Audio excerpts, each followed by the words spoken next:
의롭다 하심을 받은 우리가 누릴 은혜라는 제목으로 하나님 말씀 로마서 5장의 말씀을 나누도록 하겠습니다.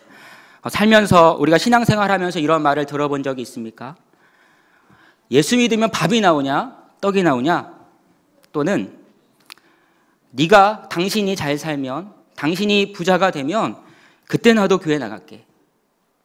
저는 이런 말을 들을 때마다 이렇게 생각합니다. 교회를 다 다니면, 예수를 믿으면 다 부자가 되고 항상 실패가 없고 아픈 사람이 없이 질병이 다 떠나갔으면 좋겠다.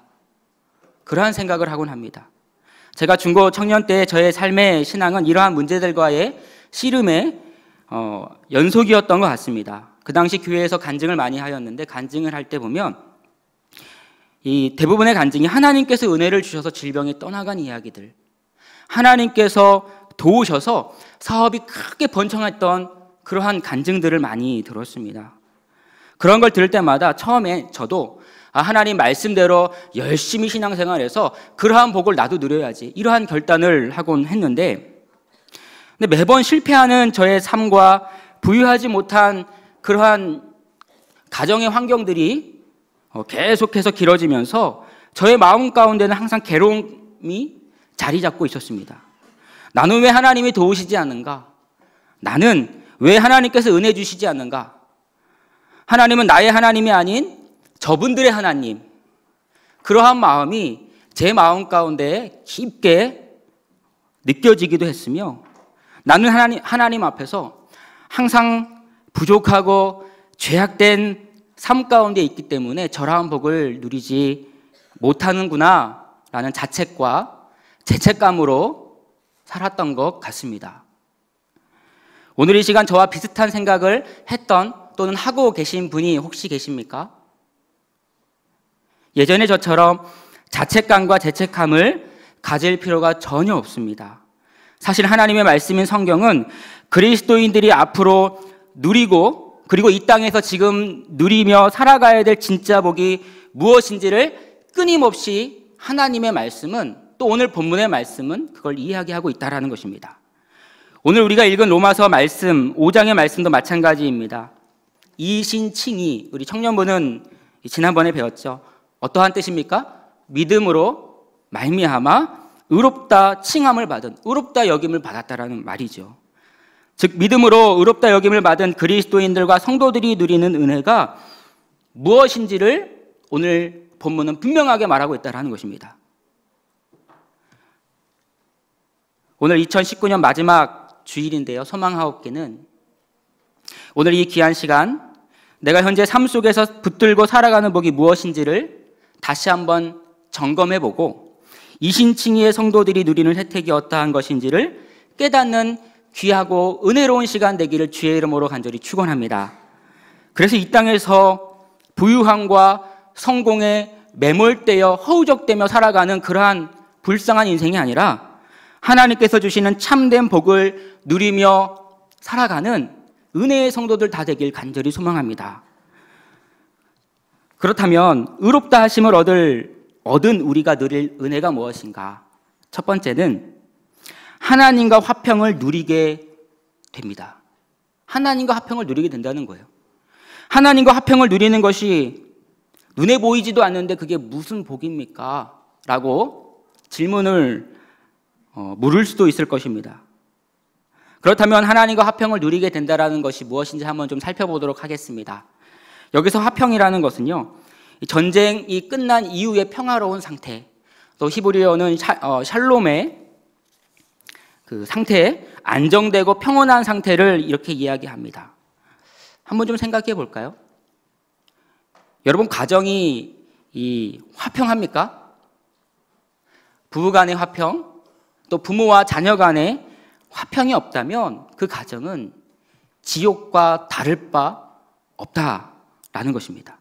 여러분, 그만큼 화평이 너무나 중요합니다. 우리가 살아가는 데 있어서 화평은 너무나 중요해요. 직장 생활 가운데서도 마찬가지이고요. 또 친구들 간의 관계, 그리고 우리 교회 공동체 안에서도 화평이 너무나 중요합니다. 공동체 안에서도 가장 중요한 것은 여러 이 중요한 조건들이 많이 있지만 화평 것이 너무나 중요하다라는 거예요. 잠언 21장 9절의 말씀을 보면요, 이런 말이 있습니다. 다투는 여인과 큰 집에 사는 것보다 움막에서 사는 것이 더 낫다. 화평이 없으면 큰 집도 필요 없다라는 말씀이죠. 이 말에 공감이 되십니까? 하나님과의 관계도 마찬가지입니다. 로마서 1장부터 4장까지의 말씀을 보면 인간은 기본적으로 불의한 죄악의 모습으로 가득 차 있음을 성경은 분명하게 이야기하고 있습니다. 이에 대해 하나님께서 그 모습을 보시면서 분노하시고 진노하시고 하나님께서 심판하시겠다. 이러한 하나님이 어떠한 하나님입니까? 너무 무서워서 피하고 싶은 하나님처럼 느껴집니다. 구약을 통해서 인류의 역사만 봐도 우리가 그렇게 느낄 수 있습니다. 하나님께서는 항상 진노의 상태, 분노하시는 분, 심판하시는 분으로 우리가 여겨집니다. 아담과 하와에게 주신 그러한 저주들, 심판, 홍수의 심판을 통해서 인류의 모든 사람들을 물로 다 싹 쓸어버린 그 사건들, 너무나 우리가 잘 알고 있습니다. 바벨탑 사건의 심판, 그리고 아수르와 바벨론을 통해서 이스라엘, 그 사랑하신다라고 하셨던 그 이스라엘 백성들을 멸망시킨 모습을 우리가 너무나 잘 알고 있다는 것이죠. 이처럼 하나님을 보면서 우리가 느끼는 하나님은 무서운 하나님, 심판하시는 하나님, 진노의 하나님으로만 우리가 여긴다라는 것입니다. 나의 행실이 조금만 부족하면, 내가 죄악 가운데 거하면 벌을 내리실 것 같은 분으로 두려움 속에서만 우리가 신앙생활을 하고 있다는 것입니다. 그런데요, 오늘 로마서 5장 4장에서 5장의 말씀은 뭐라고 얘기합니까? 하나님께서는 더 이상 진노하지 않으시고 우리를 죄인이 아닌 죄인이나 죄인으로 여기지 않으시고 의인이라 칭해 주신다라고 말씀하고 있습니다. 1절의 말씀을 한번 볼까요? 우리 확인 한번 해보겠습니다. 1절 그러므로 한번 읽어보겠습니다. 시작.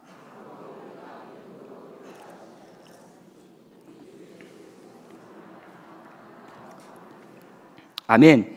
예수님께서 우리의 화목제물이 되어 주심으로 인해서 우리는 하나님과 화평을 누리게 되었습니다. 오늘 이 1절의 말씀이 그걸 분명하게 이야기하고 있죠. 이것이 이신칭의 백성들, 사람들이 누리는 그러한 경험입니다. 이신칭의 하나님은요, 우리에게 벌 주고 화내는 하나님이 아닌 우리와 화평하고 화목한 하나님임을 우리가 알 수 있습니다. 우리가 이제껏 오해하고 있었다라는 것이죠. 우리가 너무나 잘 알고 있는 이 종교개혁자 루터가 있습니다. 루터는 어릴 때부터 신앙생활을 너무나 열심히 했고 이 경건함이 남보다도 아주 탁월한 그러한 자였습니다. 그런데 마음속에는 하나님에 대한 두려움이 가득했던 것 같아요. 어느 날 친구와 길을 걷다가 천둥 번개가 쳤는데 함께 길을 걷던 루터의 친구가 번개를 맞아 그 자리에서 즉사하는 일이 있었습니다.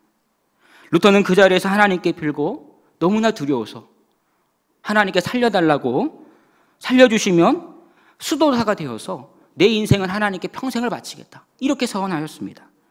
22살의 수도사가 된 루터는 매일매일 고된 수행을 하며 살았습니다. 오랜 기간 금식도 했고요, 며칠씩 잠을 안 자기도 했고, 추위 속에서 얇은 옷만 입기도 하며 채찍으로 자신을 때리며 수행하는 그러한 일도 하였습니다. 온 마음으로 하나님을 사랑하기 위해 금욕과 고행을 하면서 자기 자신을 버리고 하나님만을 사랑하고자 여러 방법으로 고행을 통하여 살았다라는 것입니다. 그런데 그의 마음 가운데 평화로움이 있었을까요? 그러한 마음보다는 항상 죄책감에 시달렸다라는 것입니다. 매일매일 고해성사를 했으나 그럴수록 하나님을 사랑할 수 없고 하나님의 의에 도달할 수 없는 자신의 연약함과 자신의 수준, 자신의 실력을 깨달을 뿐이었다라는 거예요.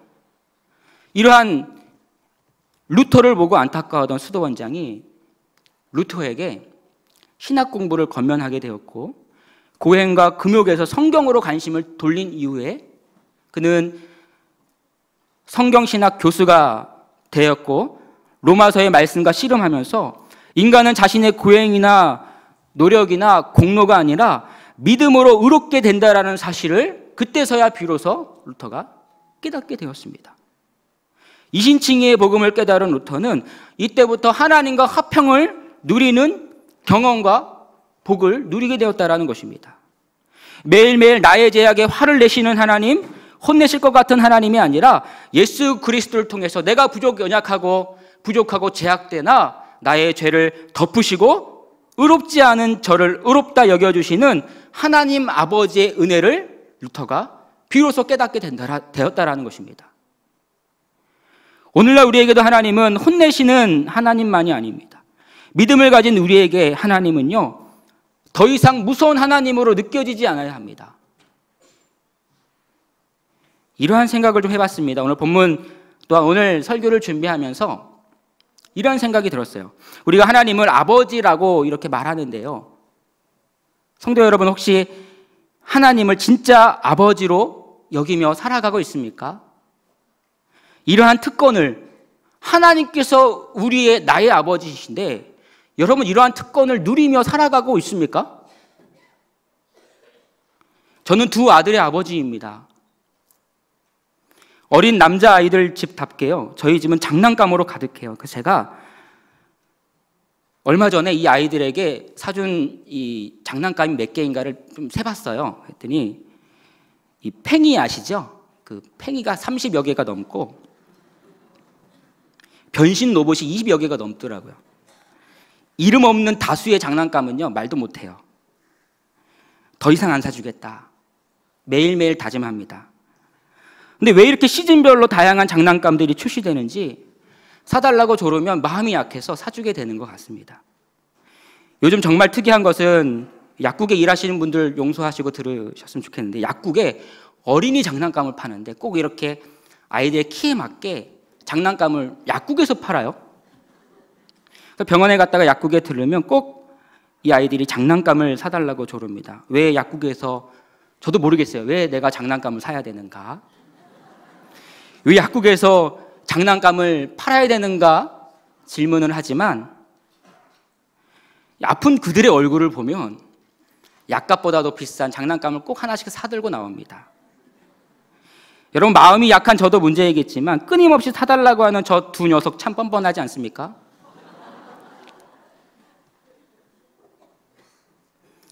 저는 이것이 하나님의 화평을 누리는 이신층의 백성들과 하나님과의 관계가 이것과 같다라고 저는 생각합니다. 우리는 하나님 앞에서 때론 아버지 아닙니까? 당당하고 뻔뻔해야 합니다. 왜냐하면 우리가 부족해도 덮으시고 의롭다 여겨주시는 우리의 아버지가 되시기 때문에 그렇습니다. 이게 우리의 특권 아닙니까? 그렇게 죄악이 우리를 쓸모없는 존재로 정죄하며 하나님 앞에서 멀어지게 한다 할지라도, 그럴수록 우리가 어떻게 해야 되겠습니까? 더 뻔뻔하게 하나님 앞으로 나와야 합니다. 더 뻔뻔하게 하나님 앞에 기도하는 자가 되어야 되고요, 더 뻔뻔하게 하나님 앞에 예배하는 자로 더 간구하는 자가 되어야 됩니다. 하나님은 우리의 연약한 수준을 아시기 때문에 그럼에도 뻔뻔하게 나오는 우리의 모습을 뭐로 여기시는지 아십니까? 믿음으로 여기신다래요. 믿음으로 여기시고 의롭다 칭하여 주신다라고 말씀하고 있습니다. 우리를 불쌍히 여기시고 우리를 긍휼히 여겨 주십니다. 이것이 하나님과의 화평의 모습이며 우리가 누릴 수 있는 너무나 큰 특권이다라는 사실입니다. 이 사실을 기억해서 죄악에 억눌려 두려움 속에 살아가는 그러한 자들이 아니라 우리 아버지 되신 하나님 앞에 당당하고 뻔뻔하게 나아가서 그분이 주시는 화평과 화목을 우리 삶 속에서 누리게 되는 귀한 은혜의 삶을 누리는 우리 모두가 다 되길 주의 이름으로 간절히 축원합니다. 의롭다 하심을 받은 우리가 누릴 두 번째 은혜는 삶 속의 즐거움과 기쁨을 충만하게 누리게 됩니다. 목사님, 저는 삶 가운데 기쁨이 없고 즐겁지 않은데요, 저는 믿음이 없나 봐요. 저는 하나님께서 택한 백성이 아닌가 봐요. 이렇게 말할 수 있습니다. 아니요, 오늘 말씀은 우리에게 충만한 기쁨과 즐거움이 분명하게 있다라고 확실히 얘기하고 있습니다. 이것이 무엇을 의미하는 것입니까? 오늘 본문 2절의 말씀을 보면 2절 한번 읽어볼까요? 2절 또한 시작.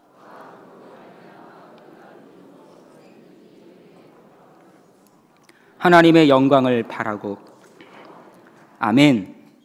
11절의 말씀, 우리가 읽진 않았지만요, 11절 하반절의 말씀도 유사합니다. 우리 주 예수 그리스도로 말미암아 하나님 안에서 또한 즐거워하느니라. 이렇게 이야기하고 있어요. 하나님께서 우리에게 원하시는 삶의 모습은 무엇이냐면 즐겁게 살아가길 원한다라는 겁니다. 항상 기뻐하고 항상 즐거워하기를 원하신다라는 거예요. 데살로니가 5장 16절 말씀, 우리가 너무나 잘 알고 있는 말씀입니다. 항상 기뻐하라. 이것이 그리스도 예수 안에서 너희를 향하신 하나님의 뜻이니라. 즐겁고 기뻐하는 그러한 삶을 살기를 하나님께서 원하신다라는 것이죠. 그렇다면 믿음으로 의롭다함을 얻은 우리가 이 땅에서 즐거워할 수 있는 근거는 무엇이겠습니까? 오늘 2절 하반절의 말씀처럼 하나님의 영광을 바라고 즐거워해야 합니다. 하나님의 영광을 바란다라는 말은 무슨 뜻이죠? 하나님을 만나 보게 될 그 소망 때문에, 천국의 소망 때문에, 하나님의 영광을 누릴 소망 때문에 우리가 그걸 바라보고 즐거워할 수 있다는 거예요.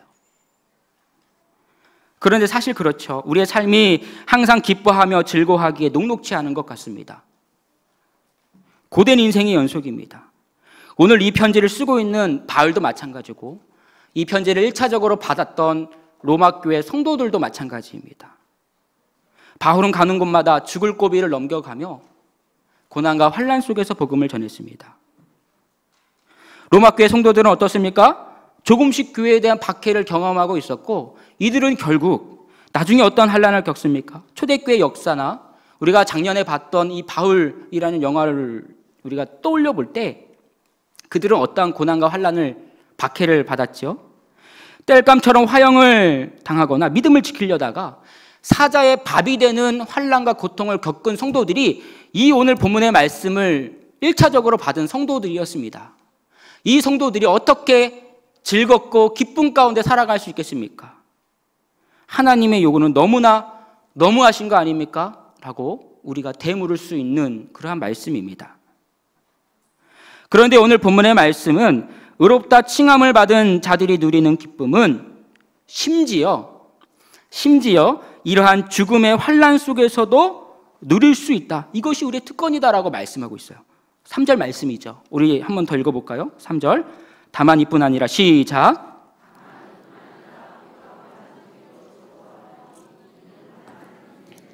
인내는 연단은 소망을 이루는 줄 알미로다. 여러분, 그리스도인들은 평소뿐만 아니라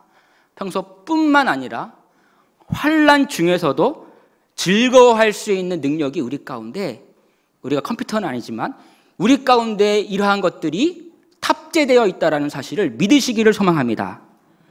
환난을 좋아할 사람은 없습니다. 그런데 의롭다 칭함을 받은 그리스도인들에게 환난은 너무나 큰 유익을 주기 때문에 환난을 부끄러워하거나 환난 통해서 좌절하거나 인생을 포기해서는 안 된다는 거예요. 여러분, 질병의 환난을 당해보셨습니까? 가깝게는 지난주 저는 편도염으로 고열을 가운데 고생을 며칠 했습니다. 39도가 넘어가니까 신음소리가 절로 나오고 정신이 오락가락 하더라고요. 며칠간 아픔 속에서 고생은 했으나 그 작은 아픔 속에서 하나님께 회개하고 하나님께 더 기도하고 나의 영적 상태를 한번 되돌아보게 하시더라고요. 너무나 귀한 시간이었어요. 여러분, 아프니까요, 어떻게 작은 아픔이잖아요. 아프니까 더 하나님과 가까워지게 되는 것을 경험하게 되었습니다. 이것이 환난이 그리스도인들에게 주는 너무나 큰 특권입니다. 너무나 큰 은혜입니다. 우리에게 환난은 저주가 아닙니다. 하나님의 영광을 바라며 천국의 소망에 눈이 밝아지는 그러한 경험을 하는 복된 시간이다라는 것입니다. 나의 삶을 세상이 아닌 하나님께 바치겠다라는 그러한 결단이 있고 순결한 믿음의 눈이 밝아지게 하는 복된 시간이다라는 것입니다. 이처럼 수없이 많은 삶의 환난은 그리스도인들이 인내, 연단의 과정을 통해서 육체적으로는 괴롭지만 영안이 밝아지게 됩니다. 하나님의 영광을 더 크게 보고 더 분명하게 보게 되는 은혜의 시간이다라는 것입니다. 이것이 우리가 누리는 은혜와 특권입니다. 이 은혜는 세상의 돈보다, 세상의 성공보다 더 가치 있다라는 사실을 우리가 깨닫기를 주의 이름으로 간절히 축원합니다. 이렇기 때문에 언제나 하나님 가운데, 하나님 안에서 즐거워할 수 있다는 것입니다. 저의 짧은 인생 가운데 가장 고난의 시간이 언제 있는가 아무리 생각해 봐도요, 군 생활도 어려웠지만 그때보다도 더 어려웠던 것은 이 어머니의 3년간의 투병 기간이었던 것 같아요. 고등학교 시절에 제가 여러 번 말씀드린 적이 있었던 것 같은데, 이 어머니께서 아파하시고 돌아가시는 그 모습을 보는 그때는 그 3년은 사실 지옥과도 같았습니다. 고등학교 생활로 바쁜 저에게 그러한 가정 환경은 너무나 큰 환란이었습니다. 교회 가서 기도도 참 많이 했고요. 결국은 그 기도에 응답하지 않으시고 돌아가셨는데 많이 원망하진 않았던 것 같아요.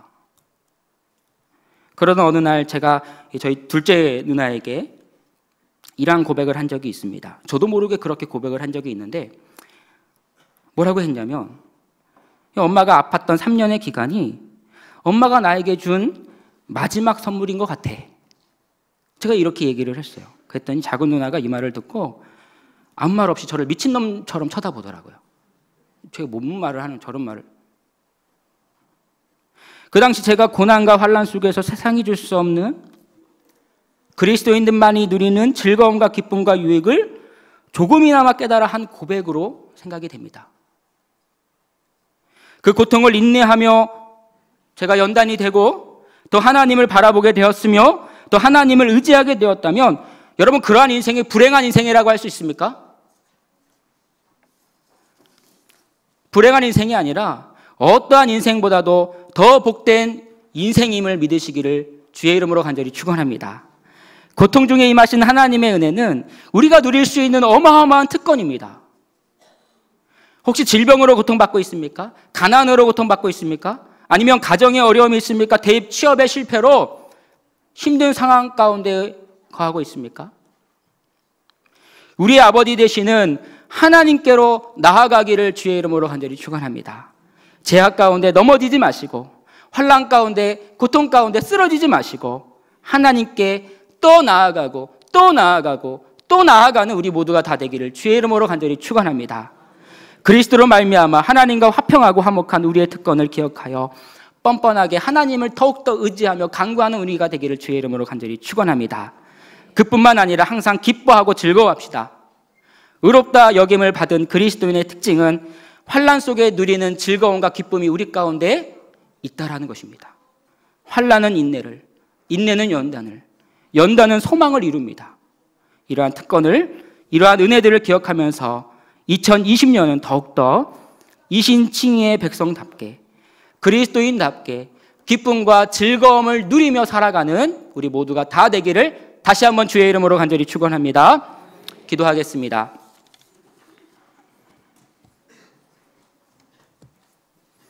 사랑과 은혜 하나님 아버지, 감사합니다. 전혀 의롭지 않은 우리를 예수 그리스도의 보혈로 의롭다 여겨주시고 우리와 화평케 하사 우리의 참된 아버지 되어 주심에 너무나 감사드립니다. 이 귀한 은혜를 오늘 이 시간 기억하며 죄악 가운데 넘어지지 않도록 인도하여 주시고 하나님 아버지께 더욱더 나아가게 하시며 환난과 고통 속에서도 세상이 아닌 하나님만을 바라보며 항상 기쁨과 하나님께서 주시는 기쁨과 즐거움으로 살아갈 수 있는 우리 모두가 다 될 수 있도록 인도하여 주시옵소서. 모든 것 감사드리며 예수 그리스도의 이름으로 기도합니다.